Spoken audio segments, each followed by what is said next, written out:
introduced into, let me say, use frequent sex when they were too early in life, like at around age 12. Not that they were exposed, but they become, can I call it that, they commercialize their sex activity. Talking of prostitutes. Àwọn obìnrin mìíràn nígbà tí wọ́n ti jẹ́ ọ̀dọ́mọbìnrin bí ọdún 12 13 náà ti bẹ̀rẹ̀ sí ní àbáṣepọ̀ pẹ̀lú àwọn ọkùnrin. Ẹlòmíì tẹ́ fi ń ṣe iṣẹ́ ni wọ́n fi ń ṣe ṣìnà nàbì. So nígbà tí wọ́n bá máa fi dàgbà ó máa jẹ́ kí ó affect wọn. So this thing happens most of the time to those kind of people. They are like, it's more endemic within those group of people than other sets of people. Ó wọ́pọ̀ láàrin irú àwọn ọmọbìnrin báyìí tí wọ́n bá tètè bẹ̀rẹ̀ sí ní àjọṣepọ̀ nígbà tó kéré ju àwọn tó ti dàgbà lọ. Okay, like, what do we use in, let me use the word preventive method, because prevention is better than cure, as we always say. A máa ń sọ pé ó dára ká kọ́kọ́ bójútó ìlera wa kó má bàa dìgbà tí a bá wá wà nínú ìṣòro àbí àìsàn yẹn ká tó máa wá sá káàkiri. So, preventively, there is something that we recognize in medical circle as a form of preventing this case. What is it? That is, we call it screening. Screening those young ladies. Not even screening, don't go into screening yet. That is, there is a kind of vaccination that helps in preventing that thing from, like if somebody is as young as 12, 13, even before 15 years, there is a vaccination that is able to, once they take it, it's about 2 or 3 doses, that once they take those vaccinations as a young girl, that thing would never happen to them, no matter what happens. But this vaccination, what it does is, there is a particular virus we call human papillovirus, HPV virus. That's the name. I don't need to bother, but just know there is a virus causing that cancer of cervix. And that virus is being prevented, just like there are some other infections that we use vaccination to cover, like hepatitis B and all those other things. So this one too is like, once you take it, it will prevent you. So this will help our young ladies if they can go after, because it doesn't work again once you have started having sex. And that thing is better to take before you start having sex. But once you have started having it is not going to be of help again. So it's not meant for those of you that are elderly, but for our young ladies, it's possible that we could let them take it before, when they are still virgin. Ó ní ọ̀nà kan tí a fi lè jẹ́ pé kírú àwọn ọ̀dọ́mọbìnrin báyìí àbí obìnrin ká má nírú ìdojúkọ tí à ń pè ní kánsà ti ibi ara wa.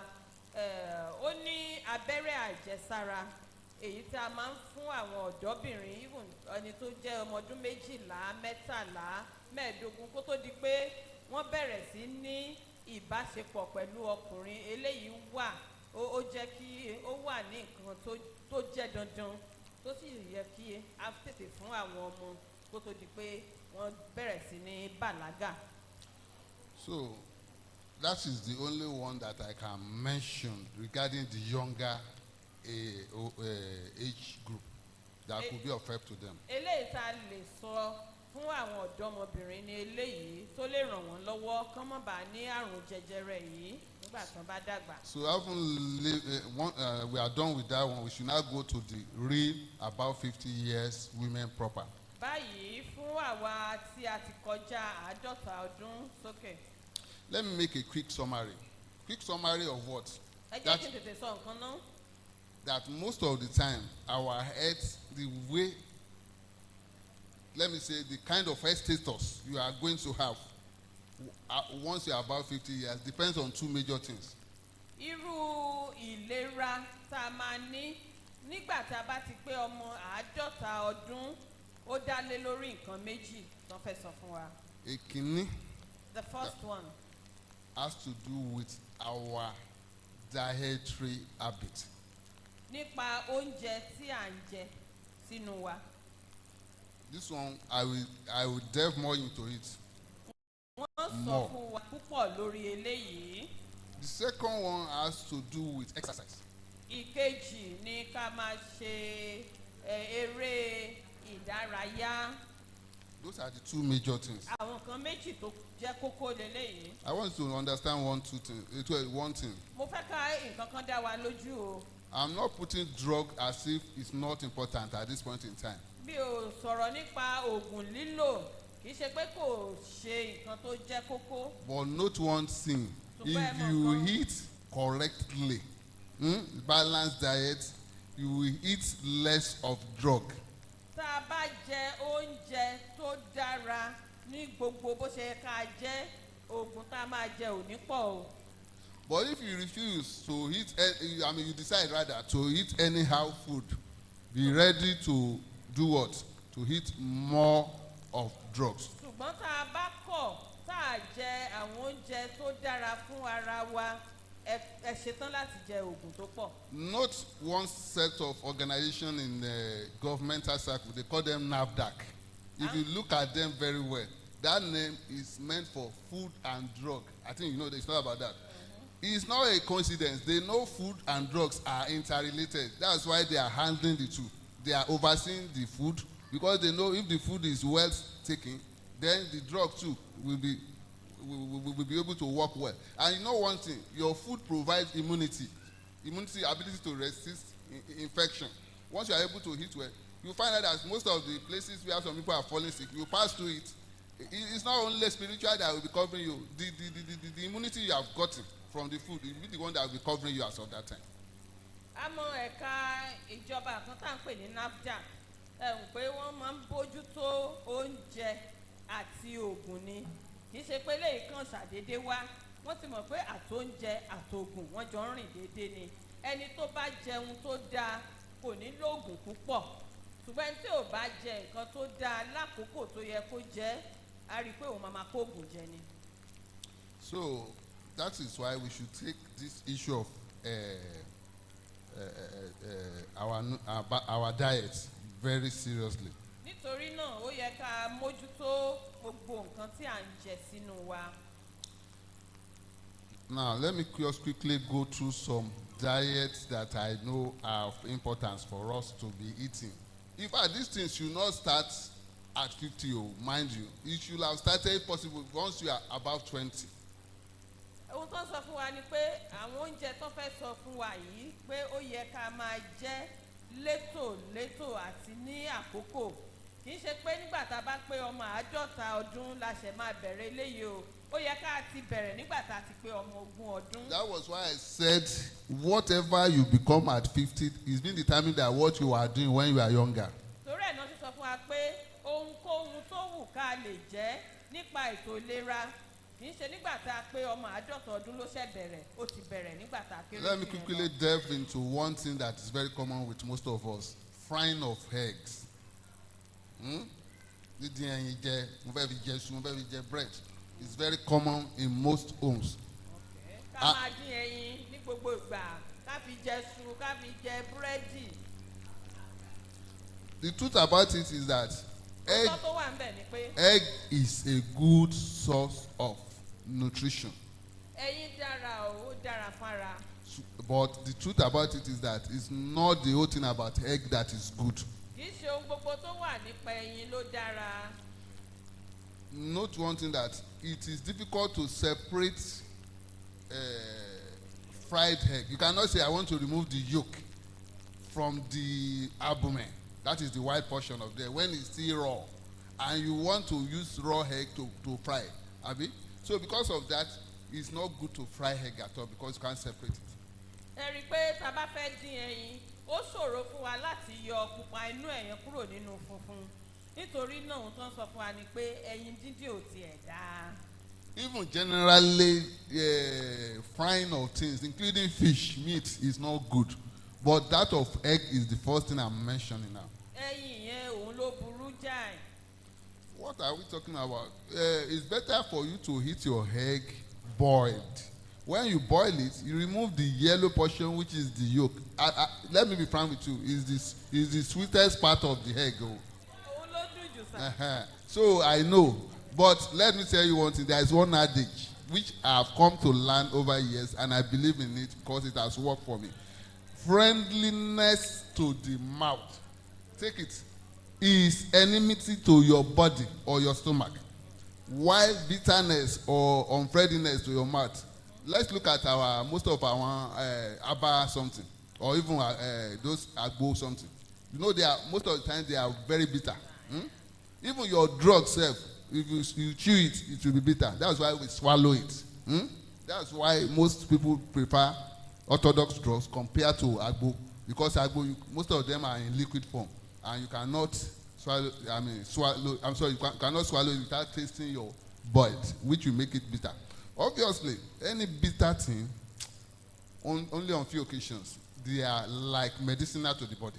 Take note of that. ẹ jẹ́ ká kíyèsára gbogbo ohun tó bá dùn lẹ́nu ó máa ń kó bá wa o ṣùgbọ́n èyí tó bá korò lẹ́nu yẹn ó máa ń ṣe àǹfààní fún ara wa tẹ́ bá wo orú àwọn ewé àtegbò tá a máa ń já bóyá fún ibà bí nǹkan kan ẹ rí kó korò gan àwọn oògùn tí àwọn òyìnbó ń ṣe fún wa gan tí ìbá ṣe pé à ń gbé mì tá ẹ bá ní kẹ́ ẹ jẹ́ lẹ́nu ẹ rí kó korò so nǹkan tó korò yẹn ó dáa lára ju nǹkan tó dùn lọ wọ́n ní ohun tó dùn òun ló ń pa ni. àbájá nìkan kúkú so tọrọ ẹyin tẹ ẹ ní pé bí point of ẹyin tẹ ẹ ní kò dùn yẹn the truth about is that kì í ṣe kòkòrò lẹ́nu o ṣe mọ̀. that whitish part of egg is not bitter. the only thing ni pé ẹ compare méjèèjì lẹ ṣe rí i pé ìkan dùn jù kan lọ. but because we compare the two the yolk and the whitish part we know the yolk is sweet is sweeter. So we are trying to eliminate yolk out of our eating of egg. That's the basics line on what we are saying. ohun tá à ń sọ fún wa ni pé ká gbìyànjú láti yọ pupa inú ẹyin yẹn kúrò tá a bá fẹ́ jẹ yín. Because it contains high level of cholesterol. nǹkan tó ń pè ní cholesterol yẹn ó pọ̀ nínú pupa yẹn gan-an kò sì dáa fara wa. And let me be frank with you. ẹ jẹ́ kí n sòótọ́ ọ̀rọ̀ fún yín. The higher your cholesterol level, the more problem you are going to have in your body. tí cholesterol yẹn tó bá pọ̀ ní ara wa wàhálà máa ń pọ̀ fún ara o. It can, and most of the time it causes what we call circulation problem. ní ọ̀pọ̀lọpọ̀ gbà kò ní jẹ́ kí ohun tó yẹ kó máa lọ déédéé ní ara kó lọ bóyá ẹ̀jẹ̀ nǹkan kan bẹ́ẹ̀ yẹn. It's like your gutter. You pack it with a lot of sachet of water. We need allow water to, before you know it, any little rain, it has ó overflowed. dàbí tá a bá wo àwọn gọ́tà wa káàkiri àdúgbò ẹ rí i pé omi kíní sáchẹ̀ omi ó pọ̀ ìdọ̀tí rẹpẹtẹ ṣérú omi bẹ́ẹ̀ lè sàn kò ní sàn á blọ́ọ̀kì ẹ̀. Until when you rake it out. àfi téèyàn bá mú tó ẹ mú tá a ṣe mọ́tótó And àdúgbò tá a the kó same thing, síta. let's say indirectly, when you are packing yourself with much cholesterol, it's like that. But when you rake it out, it's like when you reduce your cholesterol intake. That is your own way of breaking bẹ́ẹ̀ your gẹ́gẹ́ ló ṣe rí tá a bá bẹ̀rẹ̀ sí ní jẹ gbogbo àwọn oúnjẹ tí ò da èyí tó ní kò da cholesterol ó dàbí ìgbà tá à ń kó ìdọ̀tí sínú ara wa ni ṣùgbọ́n tá a bá ti pinnu pé a fẹ́ mú kúrò bí ìgbà tá a kó ìdọ̀tí kúrò nínú gọ́tà ló ṣe rí. There's one secret about head which you don't know. And maybe some of you know about it, but let me stress it. Once blood is reaching every part of your body at any time, at any point in time, note one thing, you can hardly fall sick. That organ can hardly give you problem. ohun kan tí a ò mọ̀ àṣírí kan tó ń sọ fún wa lélẹ́yìí tí ẹ̀jẹ̀ bá ń lọ káàkiri ara wa ní gbogbo ìgbà bó ṣe yẹ kó lọ irú ẹni bẹ́ẹ̀ wọn kì í ṣàìsàn. But when it's otherwise, that's when you start saying headache today, abdominal pain tomorrow, and all those sort of symptoms will start coming up. ṣùgbọ́n tí kò bá lè lọ déédéé tó dàbí gọ́tà tó ti dí tómi ò lè sàn yẹn ìgbà yẹn ni àìsàn oríṣiríṣi máa ń yọjú sáré èèyàn. I spent most time on this for us to understand what, we've mentioned something earlier. We said nutrition and exercise. Why do you think exercise too is important? It is to improve circulation.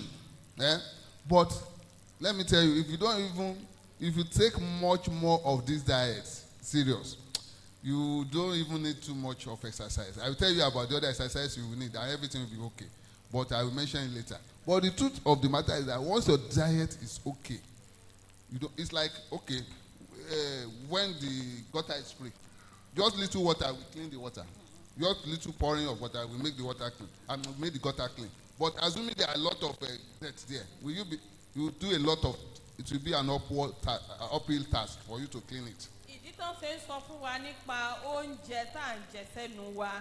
Ṣé pé nǹkan méjì náà ti sọ fún wa kó ṣe kókó oúnjẹ àti eré ìdárayá. Ìdí tó ń ṣe ń sọ fún wa nípa oúnjẹ yìí ni pé ìyẹn ló ṣe kókó jù. Ó dàbí gọ́tà tó dọ̀tí yẹn ni. Ṣé pé tí gọ́tà bá dọ̀tí, ẹ máa ṣiṣẹ́ agbára kẹ́ tó lè fọ̀ kó mọ́. Ṣùgbọ́n tó bá ti mọ́, tó free, tó yẹ kó mi ń lọ dáadáa, tẹ́ bá tẹ̀ fẹ́ fọ̀, tẹ́ bá ti da omi díẹ̀ sí, kíákíá ló máa mọ́. So this is the reason why I'm paying more attention to this cholesterol. The unfortunate thing is that majority of us are eating more than enough cholesterol when we were young, maybe due to ignorance or whatever. Some people know about it, but because their taste bud will never allow them, they continue eating it. But it is now time for you to say, thank God about one thing. Once you have taken something for long, I think you should be able to do away with it if they say it's poisonous to your body. Something you have not tasted more is the one you can be saying, okay, I have to eat some of it. Let me even see how it happened. Now they have seen it and you've seen the consequence. I think nothing, even though you might likely face more problem at old age than other people, if you stop as of today, and there are some medications that we have to go through, which other person that has not been eating more will not need to go through. But when you are able to use that medication to flush your system, everything might become normal, as if you have not eaten that well. But that is when you stop eating it. Because you cannot be cleaning up this place and be putting more dirt, and you expect this place to be clean. No. The only way it can be clean is that you clean and no more dirt, dirty things comes in. So the same thing, you cannot say, I'm using the drug, I can still continue taking my egg, frying my things. No, it won't work that way. Ó ṣe ní láàánú pé ọ̀pọ̀lọpọ̀ wa á ti jẹ ìjẹkújẹ sẹ́yìn bóyá nígbà ìmọ̀ àbí torí pé ó ṣàdùn lẹ́nu wa àfẹ́ fi sílẹ̀ ẹ ti ẹ̀ wò ó náà nígbà tẹ́ ti ń jẹ nǹkan fún ọjọ́ tó ti pẹ́ ẹ ti mọ adùn ẹ̀ kò yẹ kó nira fún wa láti fi sílẹ̀ nísìnyí tó bá ní pé kò dáa fún ìlera pípé wa nítorí ti bí gọ́tà tá a fi ń ṣàpẹẹrẹ yẹn nígbà tẹ́ bá fọ̀ lénìí tó mọ́ tó tún dọ̀la tẹ́ kó dọ̀tí sí ṣe rí pé wàhálà nìyẹn nígbà tẹ́ bá ti pinnu lénìí tó bá tẹ̀ bá ti jẹ̀jẹ̀kújẹ sẹ́yìn tó ń sọ fún wa lénìí pé kò dáa ẹ jẹ́ ká pinnu láti yí padà. Apart from this egg is for you stop eating egg anytime from. Let me use the word this statement that up to 20 years of age, mark my word, up to 19, 20 years of age, egg is safe in everybody. Know why? If we fry it or whatever, the advantage there is that there is something in our system when in that age group that is able to metabolize and clear this cholesterol. It's like automatic thing in our body. But once you're about 20, 21, that system stops. It's not like growing up our bone. You know, it stops around 21 years. You don't grow higher than that. Whatever height you are at 21 is what you maintain, even at 60, at 70, and so forth. So the same thing. This egg, this cholesterol something is okay.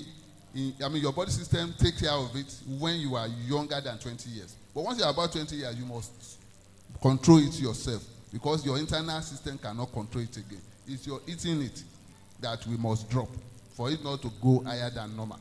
So these are the things we need to understand. Fún àwa tá a ti pé 20 ọdún bóyá láti 20 ọdún sísàlẹ̀ ó dára ká máa jẹ ẹyin yẹn a lè dín a lè boil ẹ̀ kò ṣe nǹkan kan ó ní nǹkan kan lára wa tó jẹ́ pé ní ebi ọjọ́ orí yẹn ó lè ṣiṣẹ́ dáadáa láti jẹ́ pé kó má yọ wá lẹ́nu ṣùgbọ́n tá a bá ti kọjá 20 ọdún ẹ jẹ́ ká ṣọ́ra bá a ṣe ń jẹ ẹyin yẹn. The second thing that look like it is eating of our red meat. Ìkejì tó tún dàbí rẹ̀ ni ẹran màlúù. Red meat is as bad as egg too, but the only thing is that the time frame for stoppage of that is higher than egg. I said egg should be stopped. Talking of cholesterol part of egg. Mind you, I did not say you should not take egg at all. Wọ́n ní ká má jẹ yín o. But the yolk is what you remove. Once you boil it, because the advantage in that albumin, that is the white portion, is that it helps against diabetes. It will help against inflammation in the body, all those allergic problem rather. If you are eating it, it will not affect you. And it provides calcium and all those stuff that helps in the body system. So it has its own good portion. It's just like when they talk about computer, it doesn't mean everything about computer is bad, Abi? But we know majority of problem we're having is emanating from that internet and whatever. So you should be able to censor it, know the good one, take care of it, and take it, and the bad aspect of it, discard it. That is exactly what we are saying. Sọ pé ká má jẹ imọ́ o, gbogbo àwa tá a ti pé 50 ọdún sókè. Nǹkan tó ń sọ ni pé fúnfún yẹn pàápàá ó tiẹ̀ dáa fún ara wa, ó dáa fún egungun wa, ó dáa fún oríṣiríṣi nǹkan míì tó ń ṣara lóore. Nítorí náà, akákan máa yọ ti inú ẹ̀ yẹn kúrò, pupa yẹn kúrò ni. Then the issue of meat, that one is the problem, because I will say every part of the meat. There are people who say red meat, this blah blah blah. In fact, all part of cow, let me be straightforward, it's not good. Ẹ jẹ́ kí n sọ fún wa, gbogbo ohun tó ní í ṣe pẹ̀lú màálù kò dáa fágbàlagbà. And the kind of person we are talking of now is from age of, once you are getting to 40 years and above. Up to 40 years, you are free to eat it. Just like you are free to eat egg, anyhow, up to 19 years. But that of cow, anything up to 40 years, you should stop it. But unfortunately, majority of us, we are still eating it like it doesn't affect us. Ẹran màálù, ó yẹ ká ti dẹ́kun àti máa jẹ tá bá ti pé 40 ọdún. Ṣé pé ẹyin tẹ̀ wọ́n la lè jẹ títí di ọmọ ọdún 19. Ṣùgbọ́n ẹran màálù gbogbo nǹkan tó wà ní àti ẹsẹ̀ bàbá ń kálò àti inú ẹran o àti bífo kò séyìí tó dá ń bẹ̀. Torí àwa kan wà tá láìkì bọ̀kọ̀tọ̀. The only good thing about it is protein, because it provides protein. Don't let me, because somebody might take me, what do you mean? Is it not protein? It's providing protein, I agreed. But let's put it like this. It provides protein. Like I've just mentioned egg. The albumin to provide protein. So if you want your protein, can't look for it elsewhere where it's not going to cause you problem. There are a lot of things that can provide protein. There are even plant source of protein. I mentioned it. Soya is one of it. Beans is one of it. Abi? So your protein can be sourced for elsewhere. It's like money is good, but you don't source for it where it is against the will of God. You understand? So when this one, let's say, is against the will of your body. So don't source for the protein when it can cause problem. And thank God, God has given, I think, I'm not thinking for God though, but I look at it from one angle, that obviously some of these things, it's not from the time we are baby that they said we should not eat them. So you have some taste of it in life. So when it gets to a point, he says, stop this one. At that point in time, stop it. So there's no one that you cannot say, they said I should not, just like what God said in the Old Testament, let it not happen to us. When they say, you should eat all the fruit, except the one in the center. But Satan came and said, he said you should not eat everything. You understand? Anything should not be eaten, which is a lie. Just like what they said there, that caused us problem is exactly what I'm trying to say. I'm not saying we should not eat some of this. Some of them have been eating, we've enjoyed it. But when they say stop, you stop it. And then, so it's just for our benefit.